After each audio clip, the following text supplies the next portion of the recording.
नमस्कार दोस्तों, मैं प्रदीप कुमार माहुलिया, सहायक आचार्य अर्थशास्त्र, राजकीय महाविद्यालय सागवाड़ा। शुरू करते हैं आज का टॉपिक, बजट ढांचा या केंद्र सरकार की निधियाँ, जो आर्टिकल 266 से 67 तक इसका विवरण है। ठीक है, तो भारत में केंद्र और राज्य सरकार के जो सरकारी खाते हैं उनको 3 भागों में बांटा गया है। पहला खाता है समेकित कोष, जिसे कहते हैं कॉन्सोलिडेटेड फंड।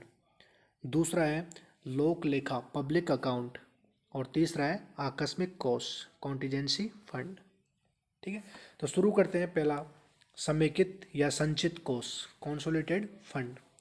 कॉन्सोलिडेटेड फंड की बात करें तो ये जो फंड है, ये जो खाता है, इसका विवरण संविधान के आर्टिकल 266 एक में दे रखा है। इसका विवरण संविधान के 266 एक आर्टिकल में इसका विवरण दे रखा है। ये जो फंड है, ये गवर्नमेंट को जो भी मुद्रा प्राप्त होती है, ठीक है, वो सब फंड जो मुद्रा जो है इस फंड में जमा करानी होती है। यानी सरकार को जो भी मुद्रा प्राप्त होती है, जो भी आय प्राप्त होती है, वो सारी आय किस खाते में जमा होती है? कॉन्सोलिडेटेड फंड में जमा होती है। जैसे सरकार को करों से आय प्राप्त होती है, गैर कर राजस्व से आय प्राप्त होती है, आंतरिक है बाह्य जो उधार लेते हैं वो जो आय प्राप्त होती है, वो सारी आय किस में जमा होगी? कॉन्सोलिडेटेड फंड में, यानी कि समेकित कोष में जमा होती है। ये जो कोष है, ये भारत का सबसे बड़ा कोष है। इसे सबसे बड़ी निधि कहते हैं भारत की, जो किसके अधीन है? ये संसद के अधीन होती है ये। यानी इसमें से संसद की पूर्वानुमति के बिना कोई भी मुद्रा या धन नहीं निकाला जा सकता। यानी ये संसद के अधीन होता है। इसमें जो भी रुपए निकालते हैं वो किसकी अनुमति से निकालते हैं? संसद की अनुमति, और वो भी पूर्व अनुमति, पहले अनुमति लेनी पड़ती है इसमें रुपए निकालने के लिए। ठीक है, इस कोष में जो सरकारी कर्मचारी है उनके वेतन भत्ते इसमें से दिए जाते हैं। इसके अलावा भारत सरकार या राज्य सरकार जो भी ऋण लिए हैं, जो भी आंतरिक और बाह्य ऋण लिए, उन ऋणों पर जो ब्याज का भुगतान किया जाएगा वो भी इसी खाते से किया जाता है।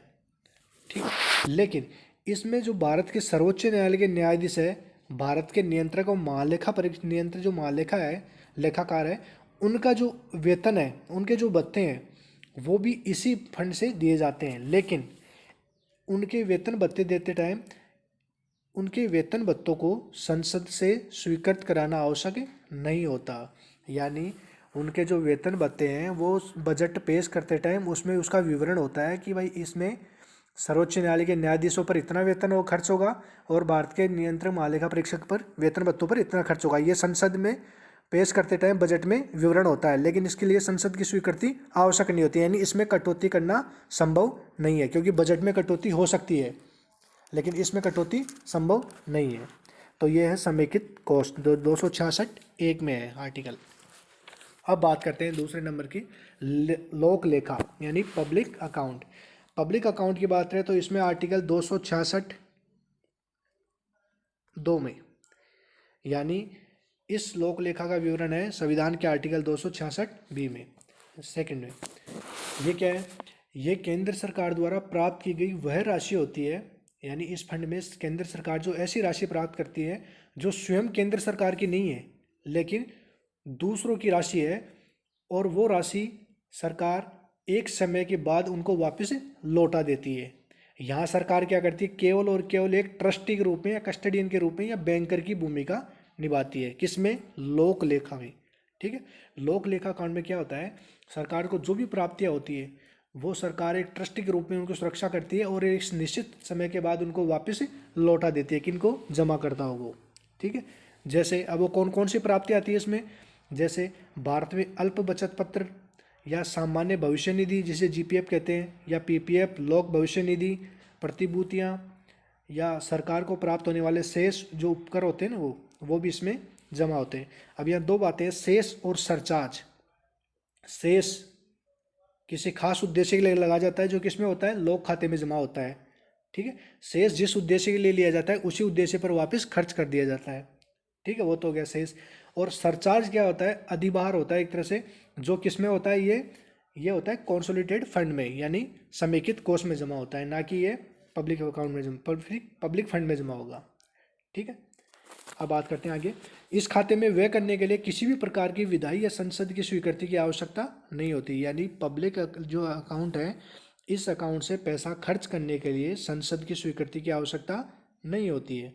यानी इस खाते में जो जमा राशि है वो जमा राशि एक निश्चित टाइम के बाद, यानी परिपक्वता अवधि बोलते हैं जिसे मैच्योरिटी पीरियड, तो एक निश्चित समय के बाद संबंधित व्यक्ति को क्या करते हैं, वापस लौटा दी जाती है।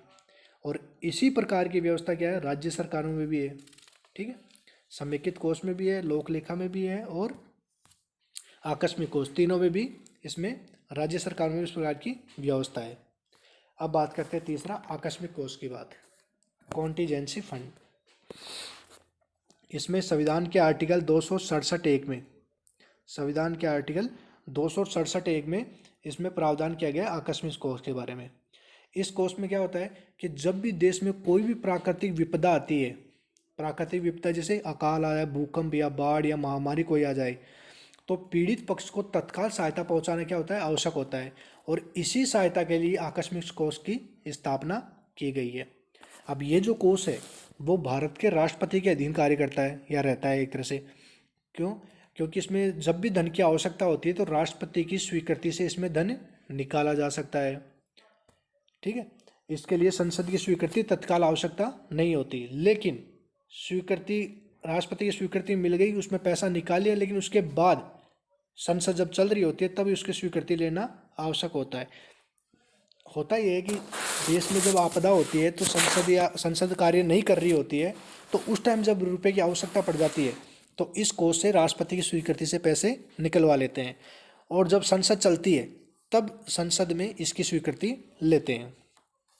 ठीक है, अब इस कोष से जो भी धन की निकासी होती है वो उसकी जो पूर्ति भी करनी पड़ती है, क्योंकि इसमें क्या होता है कि एक विशेष राशि जो है सदैव बनी रहनी चाहिए। इस कोष में एक विशेष राशि जो है सदैव बनी रहनी चाहिए। तो उसको बनाए रखने के लिए क्या करते हैं, इस कोष में जितना पैसा निकलता है उस पैसे की पूर्ति किससे करते हैं, समेकित कोष से। ठीक है, समेकित कोष से उतना पैसा ला के इस कोष में जमा करा देते हैं। तो इससे क्या होता है कि इसमें विशेष राशि की पूर्ति हमेशा बनी रहती है। तो इस प्रकार से ये भारत में 3 खाते हैं।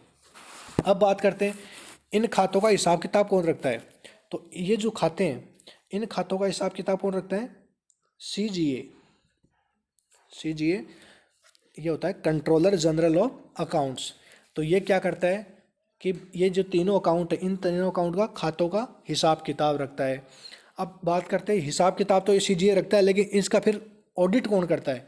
तो ऑडिट करने के लिए भारत में जो संस्था है वो है केग, नियंत्रक महालेखा परीक्षक। यह क्या करता है, इन खातों की ऑडिट करता है। ठीक है, उम्मीद करता हूँ ये टॉपिक आपको समझ में आया होगा। धन्यवाद साथियों।